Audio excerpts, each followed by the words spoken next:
ገዢዎች ሲወዱ መሸለም ልማዳቸው ቢሆንም የሄሮድስ ግን ከዚያ በላይ ሆነ። ያችን ዘፋኝ የመውደዱ ብዛት የሚሸልማትን ለማሰብ አቃተው። ስለዚህ አስቀርቦ የምትፈልገውን ሁሉ እንደሚሰጣት ቃል ገብቶ ጠየቃት። በምገዛው አገር የፈለግሽውን ብትጠይቅኝ የመንግሥቴን እኩሌታም ቢሆን እፈጽምልሻለሁ ሲል በመኳንንቱና በሰራዊቱ ፊት ማለላት።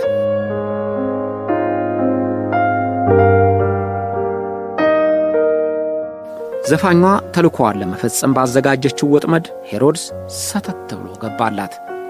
እኔ የምፈልገውማ የዮሐንስ መጥምቁን ራስ በወጭት እንድትሰጠኝ ነው አለችው። አዝማሪዋ ሀብትና ሥልጣን አልጠየቀችውም። እውነቱን በመናገሩ ጥፋትን ጠቅሶ በመተቸቱ የታሰረውን የመጥምቁ ዮሐንስ አንገት ተቆርጦ እንዲሰጣት ለመነችው። ቤት ንብረት ማበጀት ተጸይፎ በየበረሃው ቅጠል እየበላ የኖረውን የጣመ የላመ ለመብላት ሳይጓጓ ፍትህ እንዳይጓደል የሚታገለውን የዮሐንስን አንገቱን ቁረጥልኝ አለችው። የሄሮይዳ ቂምና ጥላቻ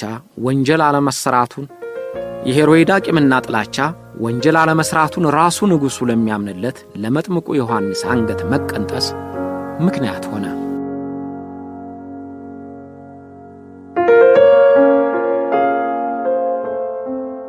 ንጉሡ የዘፋኟን ልመና ሲሰማ ደነገጠ። ድንጋጤውም መጥምቁ ዮሐንስን የሚከተሉት ብዙ ናቸውና አመጽ ይቀሰቀስብኛል ብሎ ነው።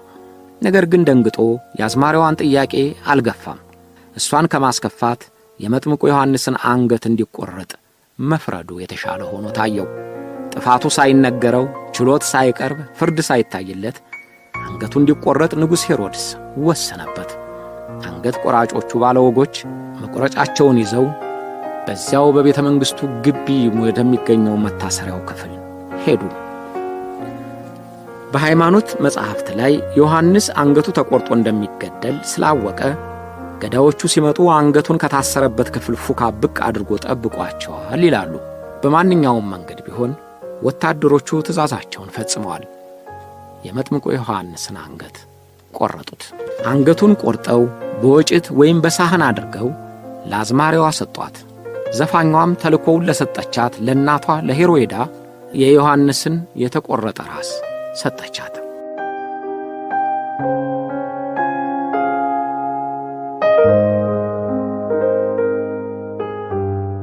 የታሪክና የሃይማኖት ተመራማሪዎች የመጥምቁ ዮሐንስን አስከሬን አርፎበታል የሚሏቸው ቦታዎች የተለያዩ ናቸው። ወንጌላዊው ማቴዎስ የጻፈው ደቀ መዝሙሮቹ በድኑን ወስደው ቀበሩት፣ ለኢየሱስም ሄደው ነገሩት ከማለት ውጪ ቦታው የት እንደሆነ አይጠቁምም። የመጥምቁ ዮሐንስ የተቆረጠ ራስ ተቀብሮባቸዋል ተብለው የሚጠረጠሩ ቦታዎች 4 ደርሰዋል። አንደኛው ደማስቆስ ያለው በ8ኛው ክፍለ ዘመን የተገነባው አሞ አያድ መስጊድ ነው። መስጊዱ በመጥምቁ ዮሐንስ በተሰየመው ቤተክርስቲያን ክልል ይገኛል። የመጥምቁ ዮሐንስ የራስ ቅል ነው ተብሎ የተገመተ ሮም ውስጥ በሚገኘው የሳን ሲልቬስትሮ ቤተክርስቲያን ለሕዝብ ሲታይ ቆይቶ ነበር። በ13ኛው ክፍለ ዘመን የተገነባውና ፈረንሳይ የሚገኘው ካቴድራልም የመጥምቁን ራስ በውስጡ ይገኛል ተብሎ ተነግሯል።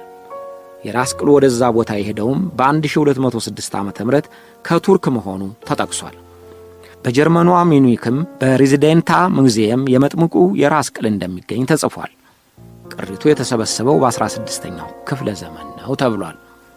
የተወሰነ አጽሙም ከኢየሩሳሌም በኋላ ወደ አሌክሳንድሪያ በ395 ዓ.ም ግድም መወሰዱ ተዘግቧል። በተጨማሪም ኢስታንቡል፣ ግብጽ፣ ሞንቲጎመሪ የመጥምቁ የተለያዩ የሰውነት አካል ይገኝባቸዋል ተብሎ ተመዝግቧል።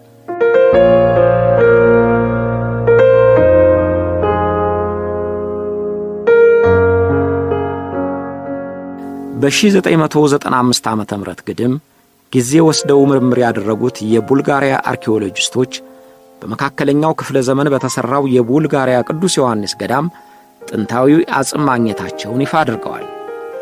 አጽሙ በተደረገለት የዲኤንኤ ምርመራ በአንደኛው ክፍለ ዘመን የነበረ ሰው አጽም መሆኑ ተረጋግጧል። በደሴቷ ላይ ያለው ገዳም በቅዱስ ዮሐንስ መሰየሙና የተገኘው ጽሑፍ የመጥምቁ ዮሐንስ አጽም ሊሆን ይችላል ወደሚል ድምዳሜ አድርሷቸዋል። አርኪኦሎጂስቶቹ እንደሚሉት አጽሙ በትንሽ የድንጋይ ፍልፍል ሳጥን የተቀመጠ ሲሆን በግሪክ ቋንቋ አገልጋይህን ቶማስን አድነው ለቅዱስ ዮሐንስ የሚል ጽሑፍ ተገኝቷል ይላሉ።